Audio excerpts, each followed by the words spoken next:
அலைக்கும் வரஹ்மத்துல்லாஹி வபரகாத்துஹு. சமீபத்தில் ஒரு ஓட்டப்பந்தய காணொளி ஒன்று நான் பார்த்தேன்.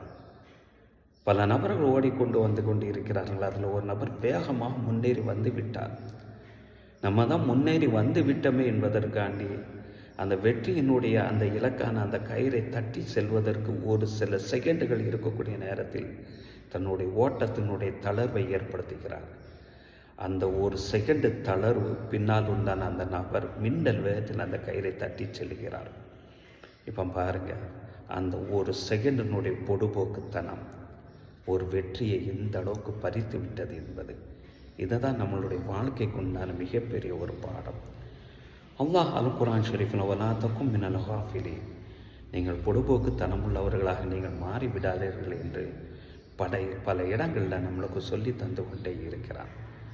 நம்ம வணக்க வழிபாடுகளாக இருக்கட்டும், நோன்பாக இருக்கட்டும், பார்ப்போம், பின்னால் பார்ப்போம், இப்போ என்ன நேரங்காலங்கள் இல்லையா, கொஞ்சம் வயசு போகட்டும் நம்ம பார்ப்போம் என்றெல்லாம் நம்ம சொல்லி தட்டி கழிக்கிறோம்.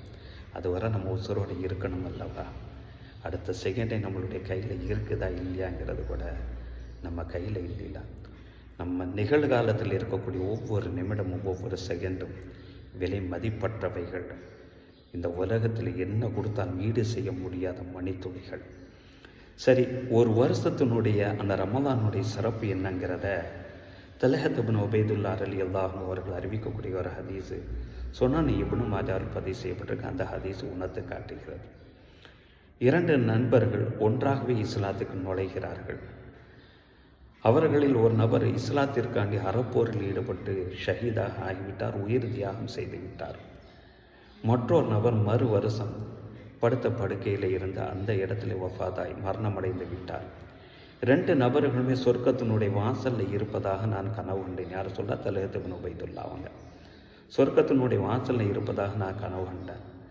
சொர்க்கத்தினுடைய வாசல் திறக்கப்பட்டு அல்லாஹ்வுடைய பாதையில் உயிர் தியாகம் செய்த அந்த நபரை காட்டிலும் அதற்கு பின்னால் ஒரு வருஷம் கழித்து மரணமடைந்த அந்த நபர் சொர்க்கத்துக்கு முதலாக அழைக்கப்படுகிறார். இவர் சொர்க்கத்தினுடைய வாசலை காக்க வைக்கப்படுகிறார். பின்பு தான் இவரும் அழைக்கப்படுகிறார். இந்த நிகழ்வு எனக்கு ரொம்ப ஆச்சரியமாக இருந்தது.